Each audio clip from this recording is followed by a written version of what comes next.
Buenas tardes a todos. El día de hoy vamos a tener la sesión número 8 grabada por circunstancias ahí fuera de control. Y por lo tanto, preferí entonces dejarle la clase lista para que ustedes puedan escucharse. El día de hoy vamos a ver lo que tiene que ver con el sector financiero como un motor de la responsabilidad social en las empresas. Además vamos a ver los criterios utilizados por el sector financiero y lo que es la debida diligencia para inversiones y cuáles son las normas de desempeño que se utilizan para eso. Muy bien, vamos a empezar con lo que es el sector financiero como motor de responsabilidad social de las empresas. Para que una economía verde sea posible, se necesita una serie de factores que estén presentes, todos interactuando entre sí. El primero tiene que ver con la parte del gobierno, que es el ente, muchas veces el ente de los centros reguladores, la parte financiera, para todo lo que es la parte económica, ¿verdad? También de los proyectos y de las empresas, el mercado, la infraestructura requerida y el tema de información. Entonces vemos cómo las finanzas vienen a ser un factor fundamental para que una economía verde se pueda dar. Y los entes financieros, por lo tanto, no están exentos a caer en problemas, ¿verdad? O en condiciones adversas en términos de sostenibilidad, ¿verdad? En términos éticos también, donde podrían estar expuestos ante la opinión pública de acuerdo a proyectos que podrían estar financiando o empresas que podrían estar financiando. Entonces puede que tal vez la empresa financiera o el ente financiero no necesariamente está involucrado de manera directa en una situación específica de ilegalidades o de accidentes o de algunos otros factores o de daños ambientales, pero si están financiando un proyecto que está generando algún tipo de problema, pues obviamente van a verse también perjudicados ante la opinión pública. Por lo tanto, van a existir riesgos asociados a proyectos que podrían afectarlos como tal. ¿Riesgos como qué? Como por ejemplo, contaminación por un mal tratamiento de aguas o un inadecuado manejo de agua, el tema de residuos, los costos por terrenos contaminados, la contaminación del aire, multas ambientales que se pueden estar dando, indemnizaciones inadecuadas a empleados o clientes, entre otros, que podrían salir a la luz pública y que por lo tanto podrían verse también perjudicados los diferentes entes financieros que están involucrados con cierto proyecto. Muy bien, para sentar como las bases de esa conversación, primero hay que tener claro qué tipo de organizaciones forman parte de lo que se le conoce como sector financiero. Y ahí es una y esto lo vemos como una organización que lleva a cabo transacciones financieras como inversiones, préstamos, depósitos, como cuáles, como la banca comercial, que es la que normalmente conocemos, la banca para el desarrollo, que en nuestro país pues existe y está bien establecida, las que son bancas de segundo piso, las empresas de inversión, las aseguradoras, las cooperativas de crédito, incluso las asociaciones de empleados son instituciones financieras porque realizan inversiones y realizan préstamos, entre otros, ¿verdad? Entonces vamos a empezar a ver las diferentes herramientas que existen, principalmente son principios que existen para el manejo del tema financiero a nivel de la responsabilidad social de estos entes. El primero que vamos a ver en uno de los más conocidos es los principios de Ecuador. Ahí está la dirección de la página web para que ustedes puedan tener un poco más de información. Aquí vamos a ver un poco de los aspectos más generales. ¿Qué son los principios de Ecuador? Es un marco para la gestión de riesgos que da pautas generales en la debida diligencia, para que estas instituciones financieras puedan determinar, valorar, clasificar y gestionar los riesgos sociales y ambientales de los proyectos que financian y asesoran. Fueron establecidos desde el 2003 y hasta el momento han sido adoptados por 92 instituciones de 37 países. Se aplica a todos los países y sectores económicos, pero principalmente a 4 productos que nada más los voy a nombrar porque tienen criterios muy técnicos financieros, ¿verdad? El primero es el servicio de asesoramiento financiero de proyectos, pero vean que siempre que los costos totales de capital de proyectos sean de más de 10 millones de dólares. Son montos muy, muy altos. El número 2 aplica para financiación de proyectos cuando los costos nuevamente sean mayores a 10 millones de dólares. Número 3 son los préstamos corporativos vinculados al proyecto, cuando cumplan los criterios que están estipulados ahí. Y si nos vemos al número 2, dice el importe total del préstamo es como mínimo de 100 millones de dólares. Y con plazos de préstamo de 2 años como mínimo.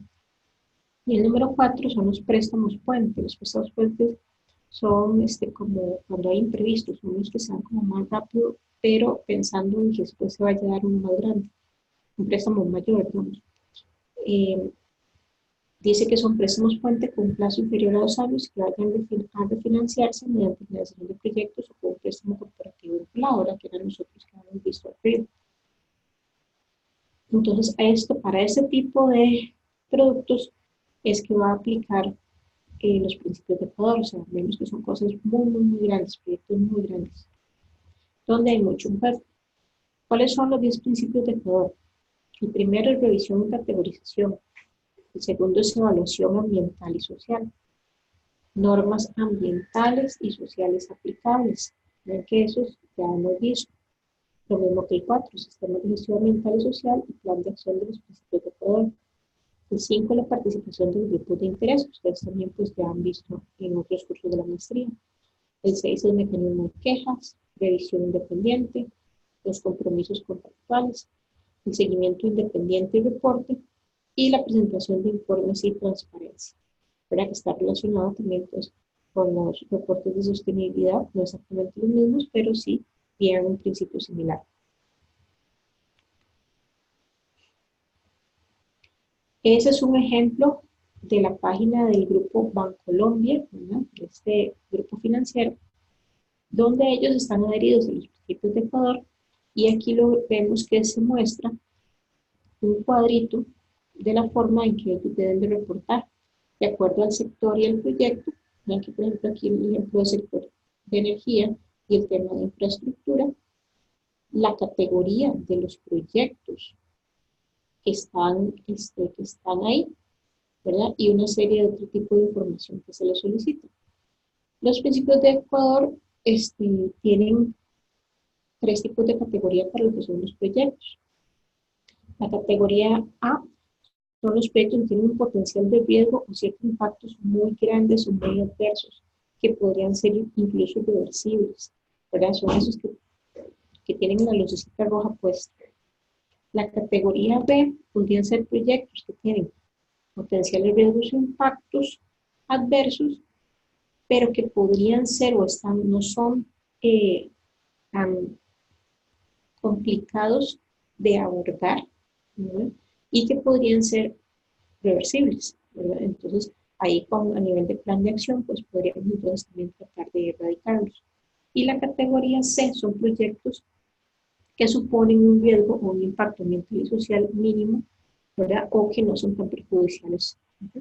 Entonces, vean que solicitan, ¿verdad?, que se clasifique por ese tipo de categorías los proyectos, de acuerdo a que al análisis que se hace de los aspectos y los impactos ambientales de cada uno de los proyectos.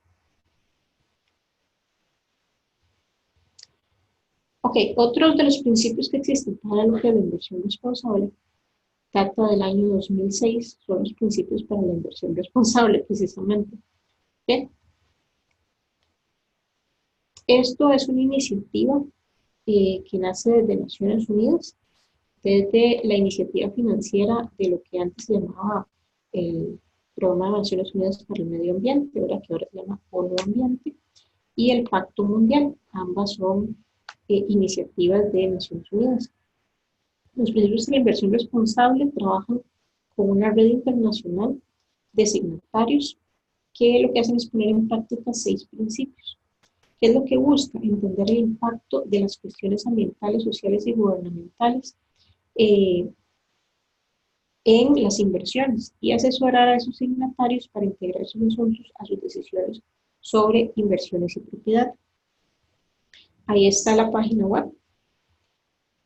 Ahí se los dejo para que ustedes lo puedan revisar también.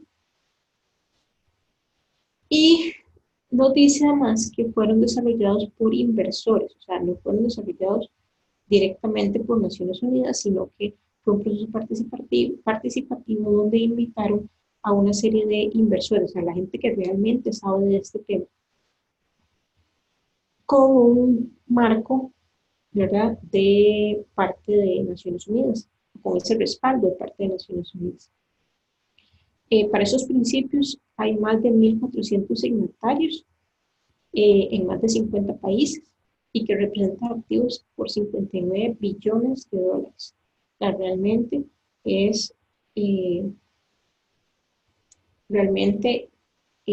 son inversiones muy, muy grandes, ¿verdad? Los que están aquí involucradas.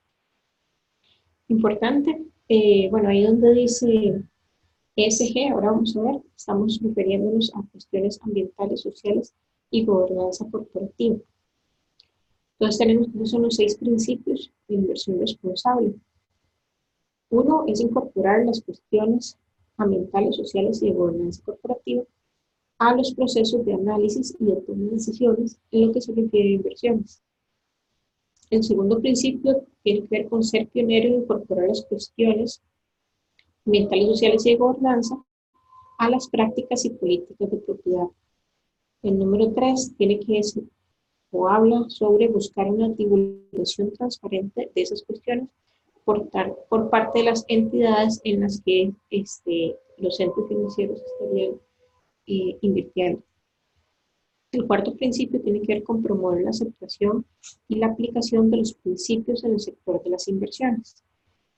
El número 5 habla de trabajar en conjunto para mejorar la eficacia en la aplicación de los principios. Y el número 6 habla de reportar la actividad y el progreso en la aplicación de los principios.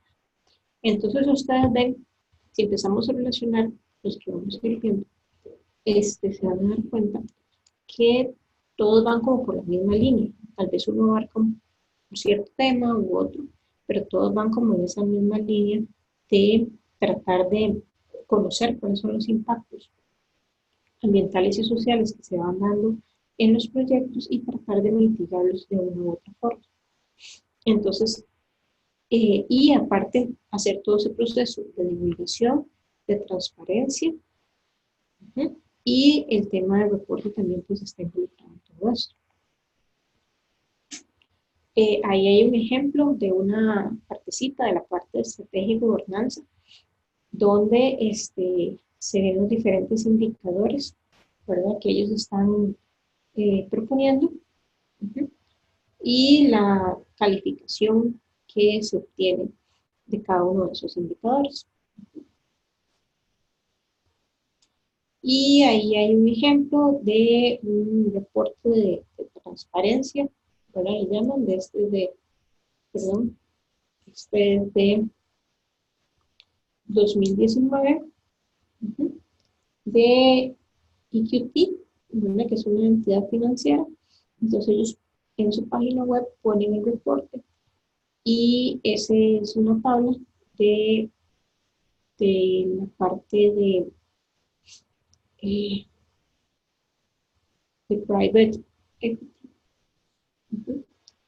donde entonces tiene una serie de indicadores, ¿verdad?, que todos tienen como un código, tienen una descripción, si lo están aplicando, ¿ok?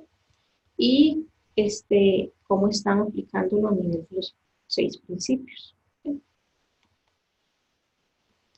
Nosotros, la otra herramienta que existe en el sector financiero es el principio de los bonos verdes. Es un poquito más reciente, desde el año 2014. Y tiene 4 componentes principales. Uno es el uso de los fondos, otro es el proceso de evaluación y la selección de proyectos. El tercero es la gestión de los fondos y cuatro son los informes. ¿Qué tipo de temas son los que están eh, relacionados con lo que son bonos verdes? Por ejemplo, energía renovable, eficiencia energética, gestión de residuos, manejo sostenible del suelo, conservación de la biodiversidad, transporte limpio, todo lo que es el manejo de aguas y la adaptación al cambio climático. Entonces son temas de proyectos donde podrían optar, por ejemplo, por ese tipo de principios a nivel de bonos. Ahí también les pongo la página web para que la puedan accesar. La Bolsa Nacional de Valores aquí en Costa Rica, en su página web, dentro de sus productos, tiene lo que es la definición de los bonos verdes, donde nos indican que es un instrumento de deuda mediante el cual se obtiene capital exclusivamente para financiar o refinanciar parcial o totalmente proyectos verdes, que cumple con el estándar para la emisión de bonos verdes establecido por la Bolsa Nacional de Valores. Dice que estos bonos pueden ser emitidos por gobiernos, bancos multilaterales, bancos comerciales, entidades gubernamentales, empresas privadas e incluso en las carteras de crédito que están enfocadas en proyectos verdes. Podrían fondearse a través de bonos verdes. ¿Okay? Por ejemplo, aquí en el país hay una serie de carteras de crédito que están enfocadas a proyectos verdes, ¿verdad? De bancos comerciales. Que pueden estarse fondeando por ese tipo de bonos o podrían estarse fondeando pues, por otras bancas de segundo piso. Pero digamos que existe esa posibilidad también. Entonces, vemos como a nivel nacional ya existe a nivel de la Bolsa de Valores, pues esos conceptos también ya establecidos.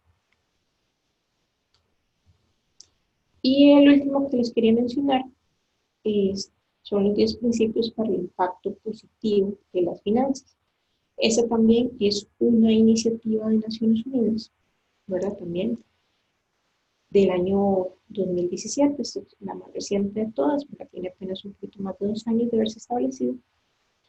Pero, ¿cuál es el fin de esto?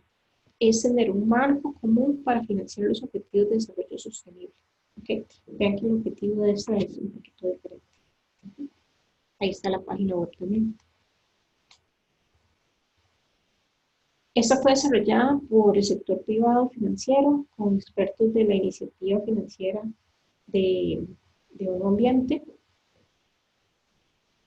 que, como hemos visto anteriormente, pues está desde 1992 trabajando.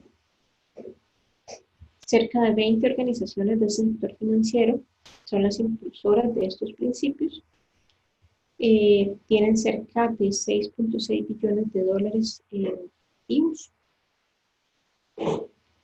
Y lo que busca es, o lo que persigue es promocionar a financieros e inversores de todo el mundo un marco que sea aplicable a través de las diferentes líneas de negocio, incluyendo préstamos al por menor y al por mayor, préstamos corporativos, inversión y gestión de activos. Lo que se busca es lograr ese marco común que va a permitir a los inversores y promotores de proyectos identificar y promover actividades e iniciativas con un impacto positivo desde el punto de vista social y ambiental. Recordemos que aquí lo que se busca es financiar lo que es los proyectos de desarrollo sostenible, los objetivos de desarrollo sostenible. Pero entonces lo que se busca es como un marco común para que se puedan desarrollar proyectos de este tipo a nivel mundial. Por eso son un poquito tal vez más limitados y por eso también son más nuevos. Recordemos que los objetivos del desarrollo sostenible se dieron en el 2015 y esto se está haciendo pues 2 años después también para asegurar algunos fondos para poder desarrollar ese tipo de iniciativas. Y estos principios se basan en todos los anteriores que vimos. Bonos verdes, inversión responsable, los principios de Ecuador, porque todos en conjunto lo que buscan es ese marco común para lograr financiación del desarrollo sostenible. Esto va a aplicar para todo tipo de institución y de instrumento financiero. ¿Sí? Muy bien, hasta ahí es parte de lo que son los diferentes principios que existen para el desarrollo de proyectos en desarrollo sostenible. Ahora vamos a pasar ya a lo que es evaluación como tal, que es la debida diligencia para inversiones. Y ahí entonces les lanzo la pregunta de por qué debería un banco preocuparse por el impacto ambiental y o social de una empresa o proyecto que financiará. ¿Ok? Piénselo durante unos segundos. ¿Por qué debería un banco preocuparse por esto? Si simplemente ellos no deberían dar el dinero y ya, y lavarse las manos.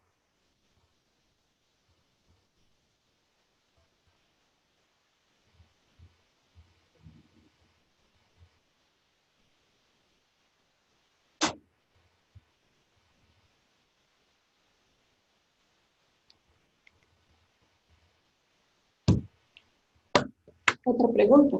¿Acaso los permisos, estamos hablando de permisos municipales, de gobiernos, etcétera, que les piden mil cosas, ¿verdad?, para poder establecer una empresa, un negocio, un emprendedurismo, lo que sea?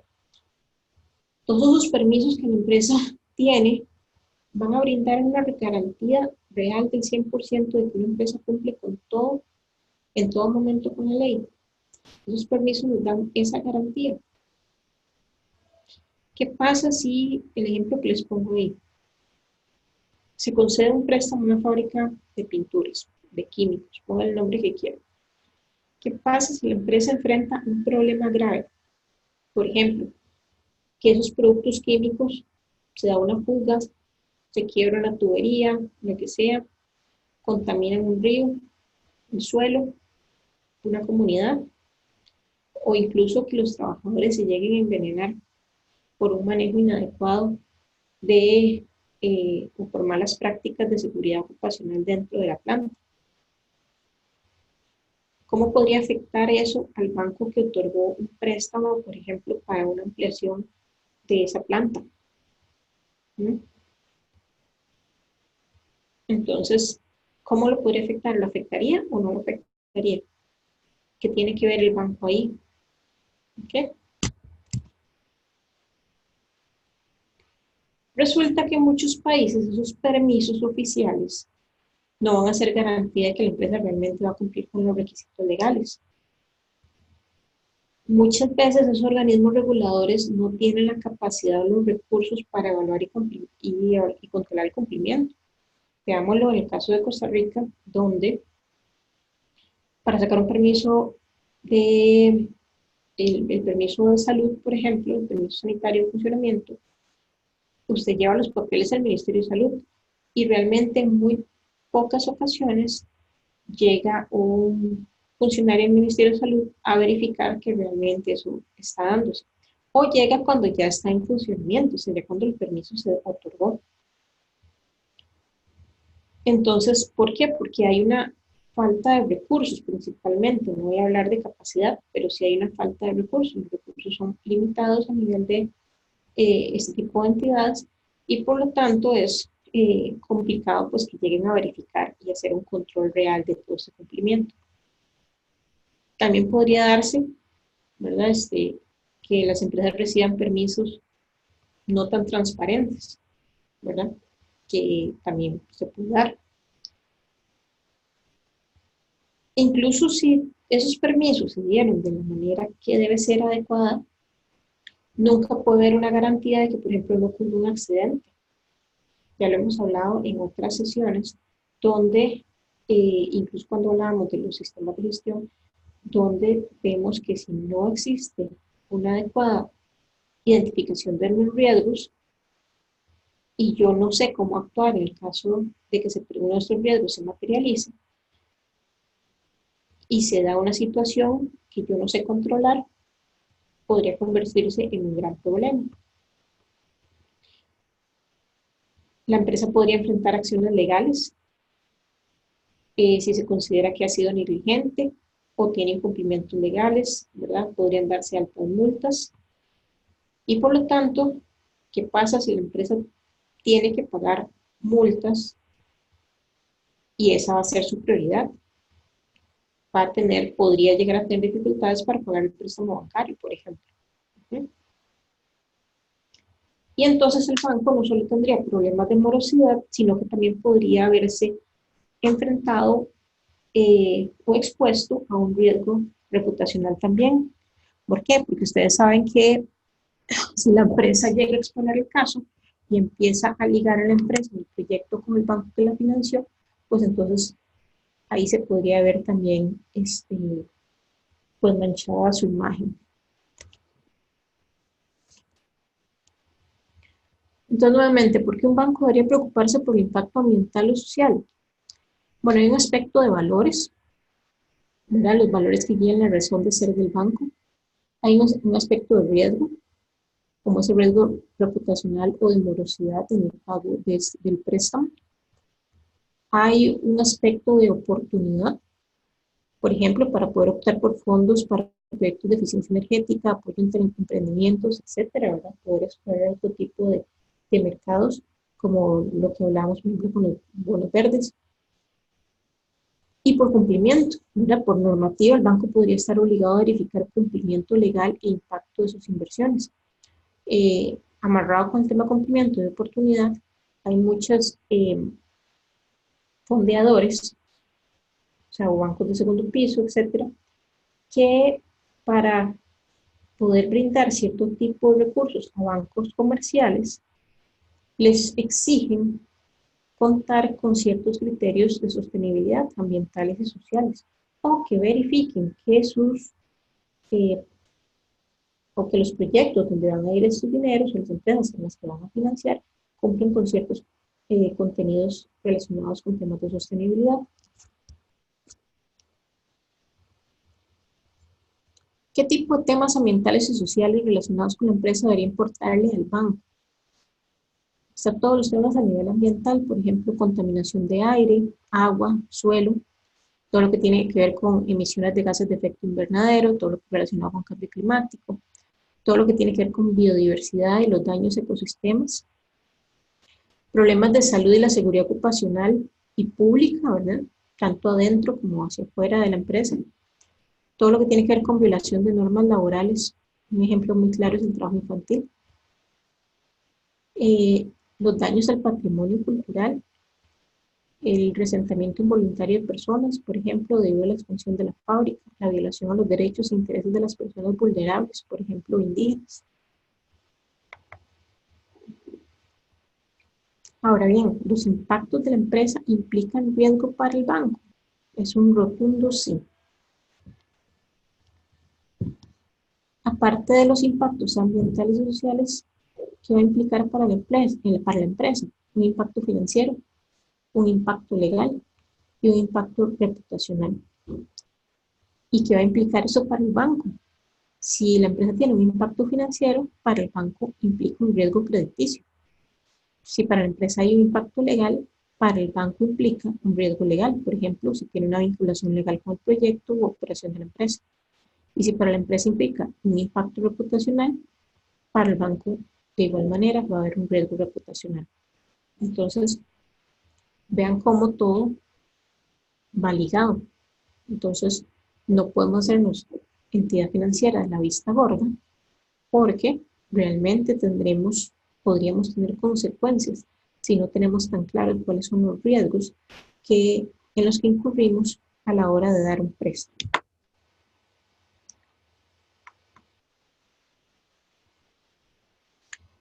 Entonces, a este punto estamos claros que no existe un negocio sin riesgo. Entonces, ¿qué tenemos que hacer? Lo primero que hay que hacer es evaluar el riesgo. Según la probabilidad de que ocurra el evento y del impacto que este evento pueda tener en la institución financiera. Esto va a ayudar a esa institución a clasificar los riesgos. Es lo primero que hay que hacer. Luego tenemos que excluir el riesgo. Y eso es tratar de reducir su exposición al excluir por completo ciertos tipos de inversiones. Los bancos, los entes financieros tienen listas de exclusión, donde implican estos tipos de proyectos sí, este tipo de proyectos no, este tipo de empresas sí, este tipo de empresas no.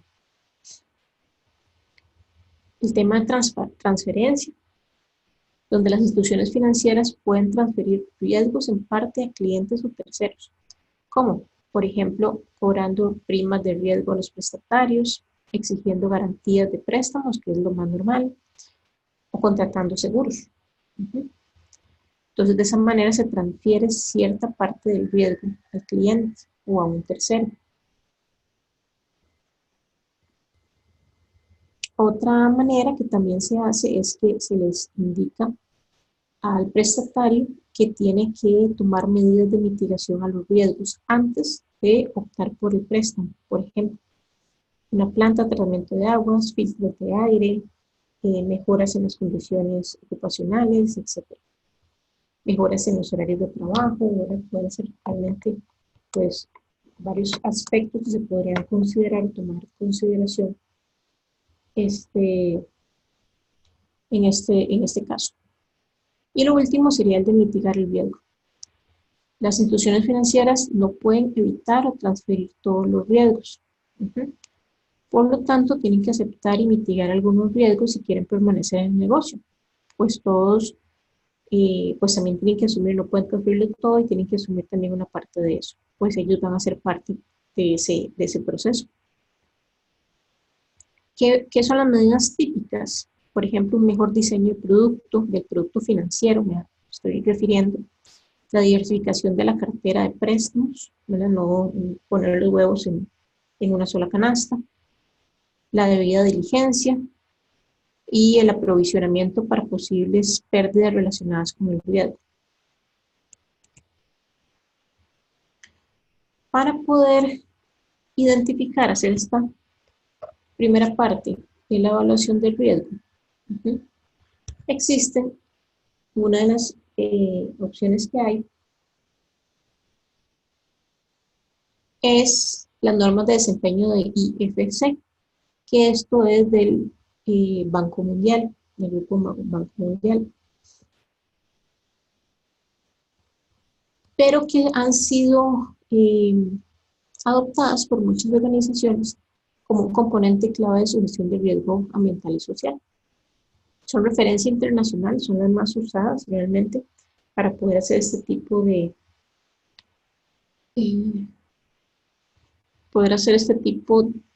evaluación. ¿Okay? Entonces, los grandes bancos, la gran mayoría de los grandes bancos a nivel mundial utilizan estas normas para hacer sus evaluaciones de debida diligencia o due diligence. Estas normas de desempeño ofrecen un marco para entender y gestionar los riesgos ambientales y sociales de un proyecto que sea muy notable, o sea, que va a tener como mucha exposición, que sea complejo, normalmente internacional, o con un gran impacto posible. O sea, estamos hablando de proyectos muy grandes, no estamos hablando de un préstamo pequeñito, estamos hablando de muchos millones de dólares, y que podrían tener una visibilidad y una trascendencia muy grande. Se requiere en este caso que como parte de ese proceso de due diligence, esa institución financiera compruebe que el cliente o a quien se le va a destinar las inversiones cumplen con esas normas de desempeño. Por lo tanto, la institución financiera debe tener conocimiento de las leyes ambientales y sociales del país en el que la empresa o el destinatario del préstamo va a operar y comparar los requisitos reglamentarios con los de las normas de desempeño para detectar incompatibilidades. Entonces, ¿esto qué es? Siempre que se va a hacer una due diligence, la entidad financiera debe basarse primero en las leyes ambientales y sociales del país. ¿Okay? Eso es como lo primero. Posteriormente, se toma normativa internacional de acuerdo a lo que establece esas normas de desempeño de IFC. Pero la base siempre tiene que ser la normativa nacional. ¿Okay? Por lo tanto, sea el país donde se haga, se tiene que tener conocimiento de lo que a nivel nacional se establece. Normalmente los entes financieros pues no tienen necesariamente ese conocimiento como tal, sino lo que hacen es que contratan a un tercero para poder hacer ese tipo de evaluaciones. Si se detecta un incumplimiento en las normas de IFC, y dependiendo de qué tan grave vaya a ser, Lo que pasa es que la institución financiera le exige o le podría exigir a ese cliente destinatario que haga un plan de medidas correctivas para abordar la cuestión ambiental, social, cultural, etcétera, dentro de un plazo razonable y estipularle como una condición para esa transacción financiera que están solicitando. ¿Okay? Entonces resulta que van, les hacen la due diligence y encuentran un problema X, grave, no tan grave, o como sea. Pero de acuerdo a lo que se considere, entonces pueden decir, vea, para poderle dar ese préstamo, para poderle dar ese dinero, usted tiene que hacer esto y esto y esto en tal plazo. Si no, no se le otorga el préstamo. ¿Okay?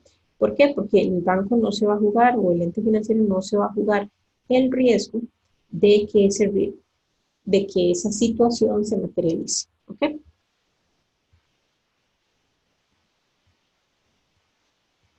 Y eso también a la vez ayuda a que el cliente logre gestionar y mejorar el desempeño ambiental y social mediante métodos basados en resultados y también va a ofrecer una base sólida a partir de la cual los clientes pueden aumentar la sostenibilidad de sus operaciones comerciales.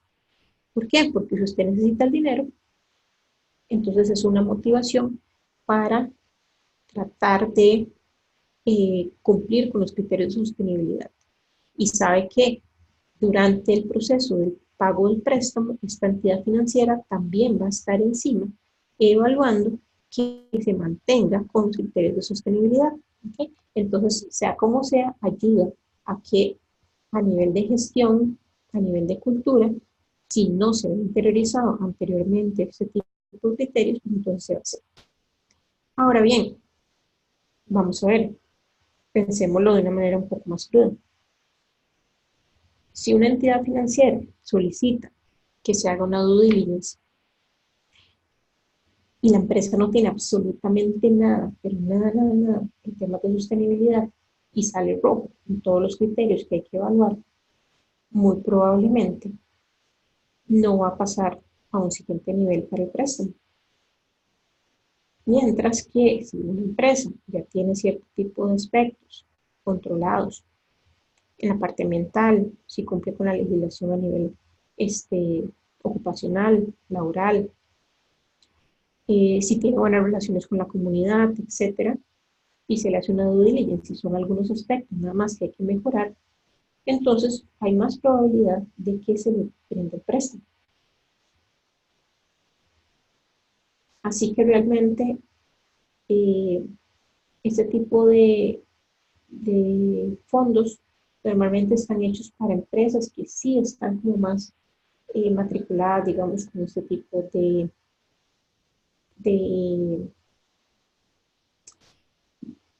de conceptos de sostenibilidad y esta cultura de sostenibilidad.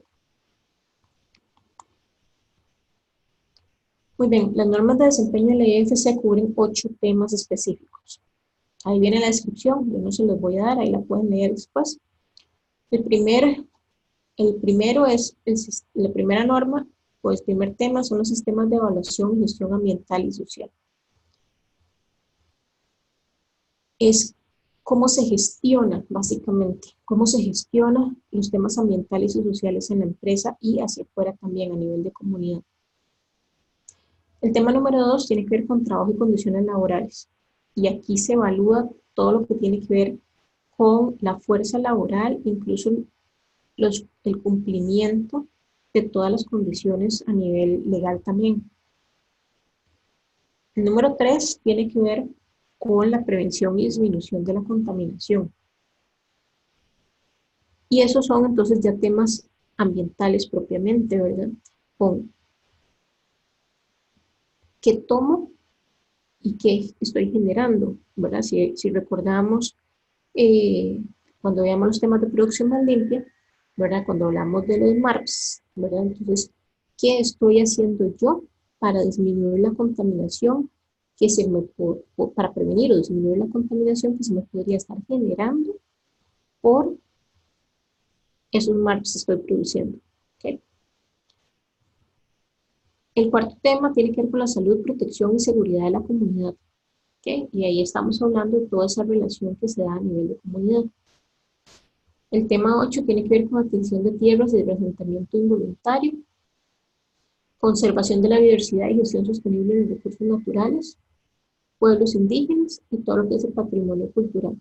Entonces, si ven, envuelve 8 temas que si usted no los gestiona adecuadamente y pasa algo, podrían ser muy polémicos, ¿verdad? Como se han dado en diferentes situaciones a nivel mundial, ¿verdad? Incluso en nuestras regiones. Ok, veamos algunos ejemplos de requisitos de esta norma. Ahí está la página web para poder descargarlas. Ustedes para la tarea van a tener al menos que descargar una de ellas, ya lo van a ver. Es importante indicarles que hay, o sea, están esas 8 normas. Entonces, ustedes entran en la página web, están esas 8 normas para esos 8 temas. Hay una norma general, una por cada uno de los temas, ¿verdad? Donde vienen cada uno de los requisitos. Y aparte, por temas o por sectores, hay normas específicas. Creo que se los había comentado la vez anterior. Entonces, hay una para caña de azúcar, hay una para piña, hay una para el sector de construcción, hay una para cierto tipo de productos químicos, ¿verdad? Para cada una de ellas, entonces, para cada uno de los sectores o muchos de esos sectores, vamos a encontrar normas específicas. Porque cada sector pues tiene algunos aspectos específicos que hay que controlar. Entonces ustedes en algún momento necesitan ver algo así para un sector específico, pueden buscar en IFC. Muy bien, veamos la norma de desempeño 1. Y esa es evaluación y gestión de los riesgos e impactos ambientales y sociales. Esta norma va a destacar la importancia de la gestión del desempeño ambiental y social durante un proyecto. ¿Okay? Ese sistema va a aplicar un enfoque metodológico de la gestión de los riesgos e impactos de una manera estructurada y constante. Aquí es sumamente importante, muy importante, la gestión de los riesgos. ¿Okay? Esa parte es muy importante. Y cómo se van a gestionar esos impactos, pero de una manera monitoreada, bien estructurada y en mejora continua. ¿Okay?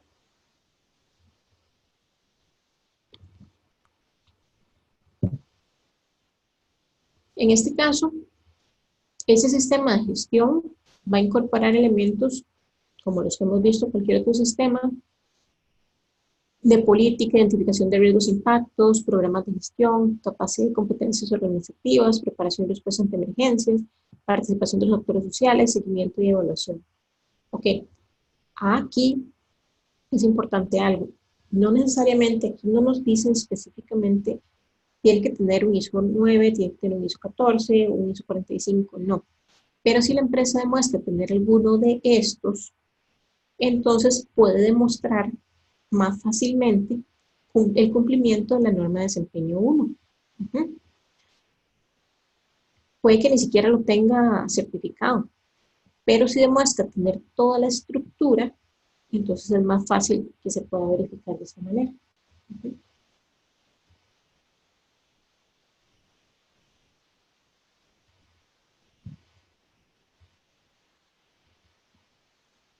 El cliente, en colaboración con terceros apropiados y pertinentes, va a establecer y mantener y fortalecer, según sea necesario, una estructura organizativa que defina las funciones, responsabilidades y facultades para la aplicación de ese sistema de gestión. Y aparte, se dice que quien maneje, o los empleados que manejen este sistema, debe tener los conocimientos y las habilidades necesarios para poder realizarlo.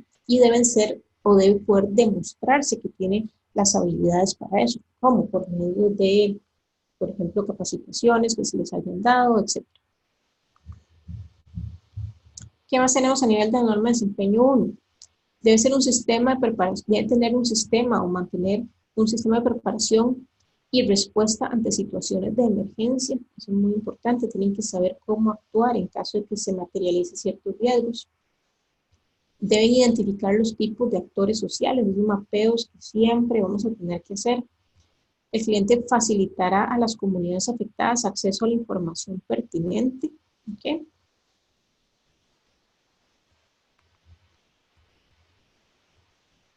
En el caso de la norma de desempeño 2, es el de trabajo y condiciones laborales, esos requisitos van a surgir de una serie de convenciones o se basan en una serie de convenciones e instrumentos internacionales, por ejemplo, como los de la OIT, la Organización Internacional del Trabajo, o las Naciones Unidas. Y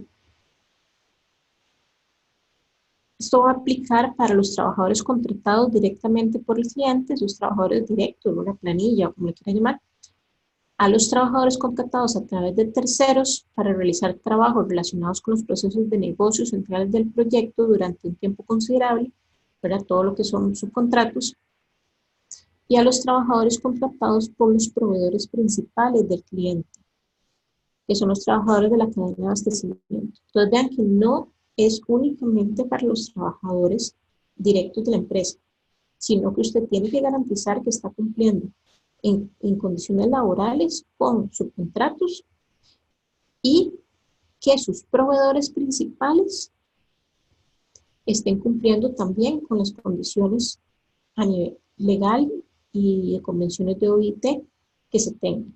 ¿Okay? Veamos algunos requisitos. Aquí les opinan solo algunos, ¿verdad? Realmente es más amplio. En este caso, el cliente pondrá en conocimiento a los trabajadores información documentada, clara y comprensible relativa a sus derechos. ¿Okay? El trabajador debe estar bien informado de sus derechos. Debe identificar a los trabajadores migratorios y se asegurará que estén contratados en condiciones y términos sustancialmente equivalentes al de los trabajadores no migratorios.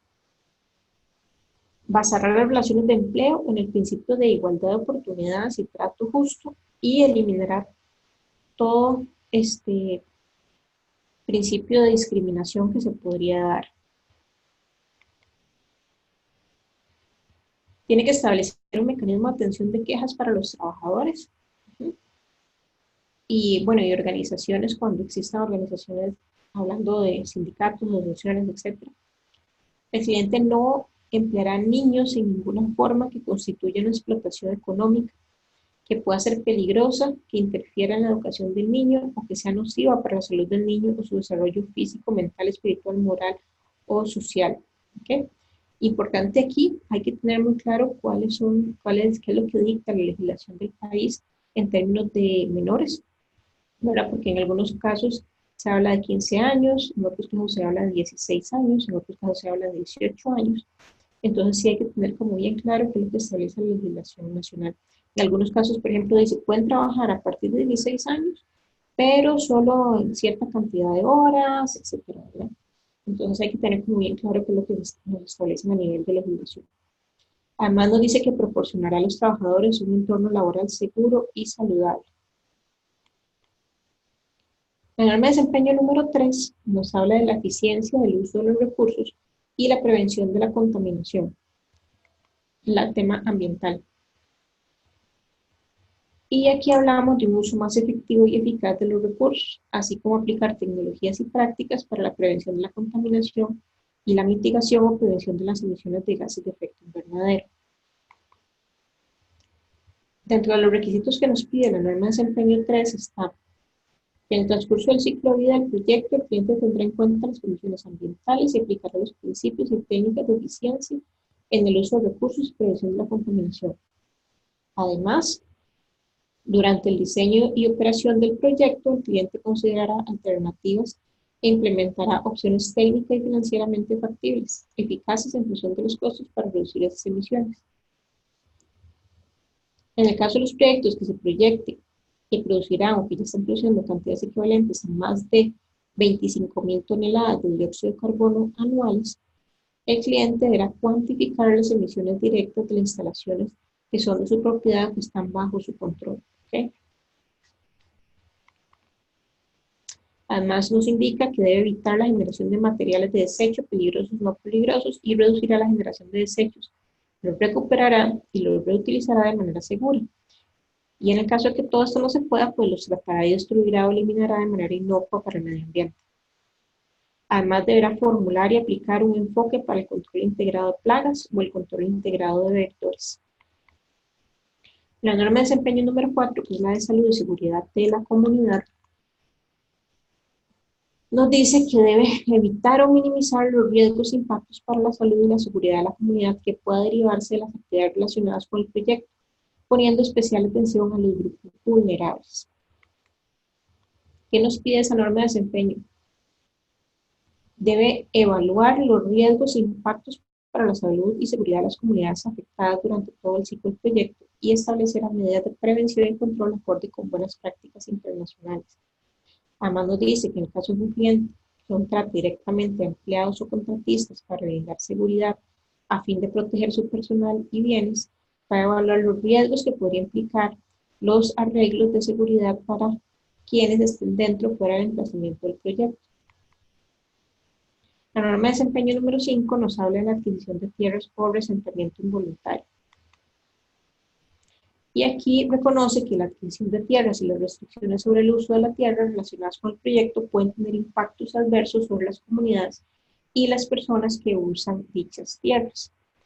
Cuando hablamos de asentamiento involuntario se va a referir tanto al desplazamiento físico, o sea, la reubicación o la pérdida de la vivienda, etc., como al desplazamiento económico, eso que es pérdida de bienes o de acceso a bienes que ocasionan la pérdida de fuentes de ingreso u otros medios de subsistencia, como resultado de la adquisición de tierras o las restricciones sobre el uso de la tierra relacionados con el proyecto.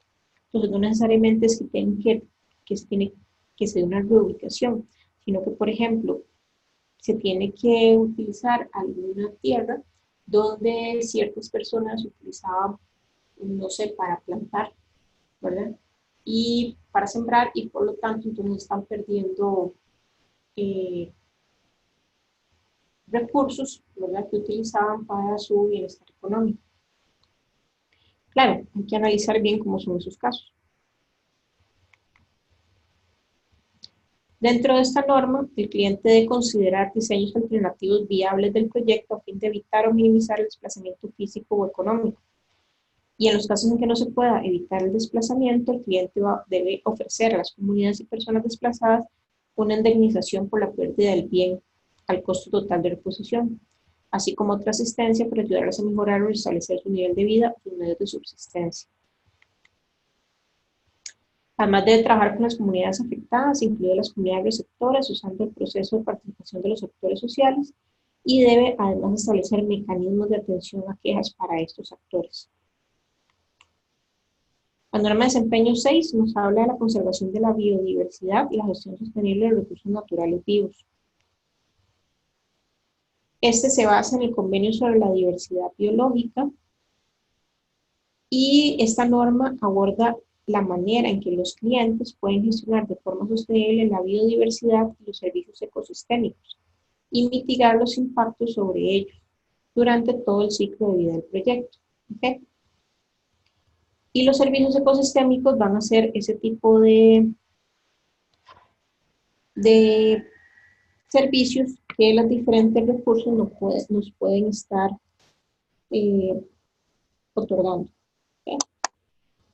Aquí nada más les anoté acá, existen 4 categorías principales de servicios ecosistémicos. Están los servicios de aprovisionamiento, madera, medicamento, agua dulce, alimentos, fibra, los servicios de apoyo, por ejemplo, la existencia de hábitat, el ciclo de nutrientes, dispersión de semillas, los servicios de regulación, que es la depuración del agua, polinización, control de plagas, o los servicios culturales, por ejemplo, la recreación, turismo, inspiración espiritual, por ejemplo. Son tipos de servicios ecosistémicos, ¿verdad?, que las diferentes partes o la biodiversidad le podrían estar otorgando al ser humano o a una empresa, etc. Algunos de los requisitos de la norma de desempeño 6, por ejemplo, es que debe tener en cuenta los impactos directos e indirectos del proyecto sobre la biodiversidad y esos servicios ecosistémicos, e identificar todo impacto residual significativo. El cliente no introducirá intencionalmente nuevas especies exóticas, eso es importante. Y esta norma de desempeño 6 es crítica para el análisis de la ubicación del proyecto, ¿verdad? Porque, por ejemplo, en el caso de Costa Rica, donde tenemos muchas áreas protegidas, donde hay que, si tenemos por ejemplo, una fuente de agua hay que guardar cierto espacio, ¿verdad? Y todo el asunto. Entonces podría tener incidencia en el lugar donde yo voy a ubicar un X proyecto, si lo puedo hacer o no lo puedo hacer. La norma de desempeño 7 nos habla de los pueblos indígenas. En nuestro país, si ustedes recuerdan el caso de, incluso Jensi nos podría hacer incluso más, ilustrar un poco más esto, ¿verdad? Pero creo que el proyecto de KISS tuvo una serie de complicaciones precisamente por estas temáticas también, ¿verdad? Y creo que otros proyectos también a nivel del ICE pues han tenido que sopesar también con el trabajo con estos pueblos indígenas, ¿verdad? Y trabajar en conjunto con ellos. Y ni que se diga en otro tipo de países como podría ser en Guatemala, ¿verdad? Donde tenemos una alta población indígena, donde podría ser en Ecuador, Bolivia, entre otros.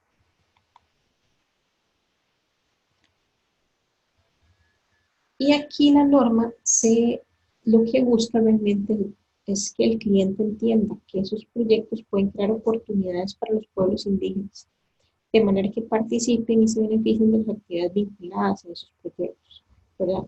Busca mucho más bien que se logre integrar, ¿verdad? Esta población también. Y aquí dentro de los requisitos nos dice que se debe identificar a través de un proceso de evaluación de riesgos, impactos sociales y ambientales a todas las comunidades de pueblos indígenas que puedan resultar afectadas por el proyecto dentro de su área de influencia. El cliente va a emprender un proceso de trabajo con las comunidades afectadas de los pueblos indígenas. Y la última, que es la de patrimonio cultural, la norma de desempeño 8, nos dice que conforme con el convenio sobre la protección del patrimonio mundial, cultural y natural, esta norma de desempeño tiene el objetivo de garantizar que los clientes protejan el patrimonio cultural durante el desarrollo de sus actividades en el marco del proyecto. ¿Cuáles son los requisitos? Algunos de los requisitos que nos da la norma de desempeño 8, la patrimonio cultural, perdón. Primero, que debe identificar y proteger el patrimonio cultural mediante la aplicación de prácticas internacionales reconocidas para la protección, los estudios de campo y la documentación del patrimonio cultural. Debe contratar profesionales competentes para que colaboren en la identificación y protección de este patrimonio. Debe consultar con las comunidades afectadas en el país anfitrión que usen o tengan memoria viviente de haber usado el patrimonio cultural para fines culturales de largo tiempo, de larga data, con el objetivo de identificar el patrimonio cultural de importancia e incorporar en sus procesos de toma de decisiones las opiniones de las comunidades afectadas respecto a dicho patrimonio. Y cuando el proyecto se proponga utilizar con fines comerciales el patrimonio cultural, incluidos los conocimientos, innovaciones o prácticas de las comunidades locales, el cliente informará a estas comunidades sobre los derechos que les garantiza la legislación nacional, el alcance y la naturaleza del desarrollo comercial propuesto, las posibles consecuencias de dicho desarrollo. ¿Okay? Y el cliente no podrá seguir adelante con la comercialización a menos que celebre un proceso de consulta y participación informada y que utilice un proceso de negociación de buena fe que genere un resultado documentado y aparte disponga de una participación justa y equitativa de los beneficios resultantes de la comercialización de esos conocimientos, innovaciones o prácticas que van a formar parte de ese patrimonio cultural. Entonces, cuando el proyecto va a involucrar ese tipo de patrimonio, debe de tenerse muy claro todos esos aspectos y la participación acá es fundamental.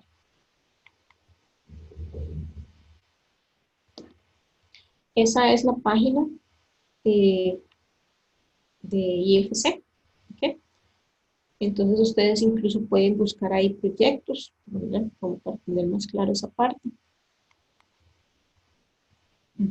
También hay debida diligencia para pequeñas y medianas empresas, ¿verdad? Esto normalmente se hace más como para empresas grandes, pero también existen los mecanismos para hacerlo en pequeñas y medianas empresas y también pues existen los instrumentos para poderlo utilizar también. Como les digo, no es lo común, pero existen. Ujú. Y bueno, ahí está lo que dice la guía, o ¿verdad? El checklist para pymes también, para proyectos en pymes. Ujú.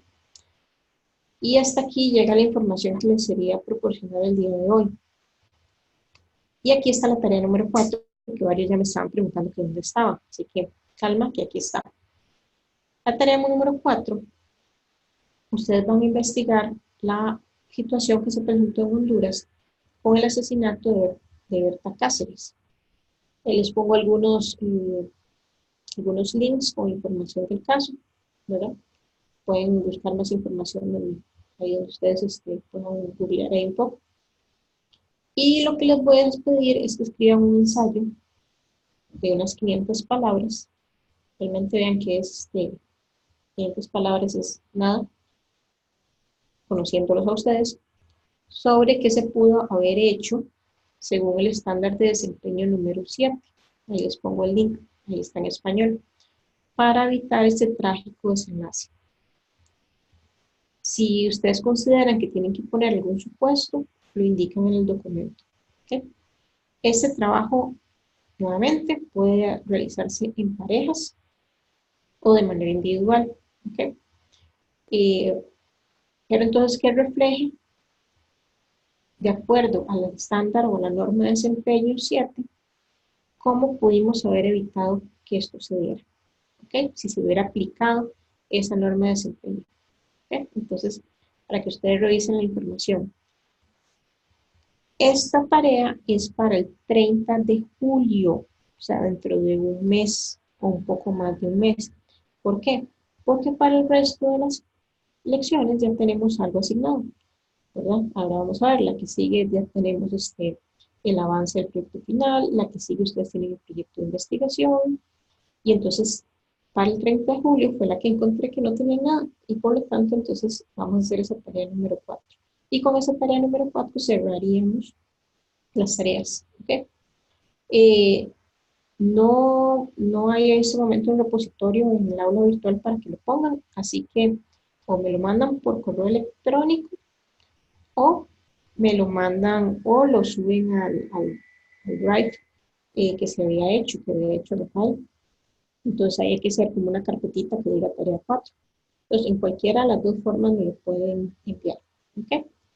Entonces, si tienen alguna pregunta sobre la tarea, me lo hacen saber, me pueden contactar, correo, teléfono, etc.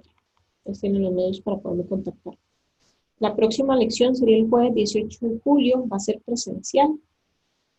Recuerden que va a ser la entrega del avance del proyecto, que es la parte metodológica, que ustedes describan cómo es que se va a hacer.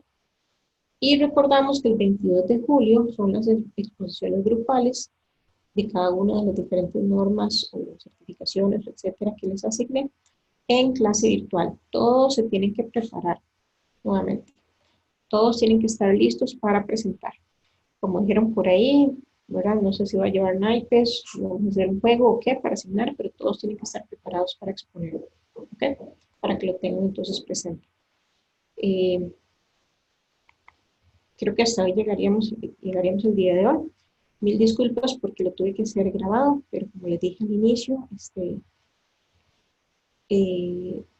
para poderlo haber hecho presencial, tuve que haberlo hecho un poco más tarde y realmente no quiero atrasarlos, entonces prefiero que ustedes vayan adelantando con las lecciones y puedan ir dedicándose también a la lectura y ese tipo de cosas y al trabajo final, ¿verdad? Que creo que les está generando ahí un poquillo de trabajo. Entonces, prefiero que se dediquen un poco más a eso, que le dediquen el tiempo restante de la lección a ir trabajando con otras cosas. Entonces, muchísimas gracias por la atención y les deseo una feliz noche. Ya saben, si necesitan contactarme, ya ustedes saben cómo realizarlo. Hasta luego, nos vemos en la próxima.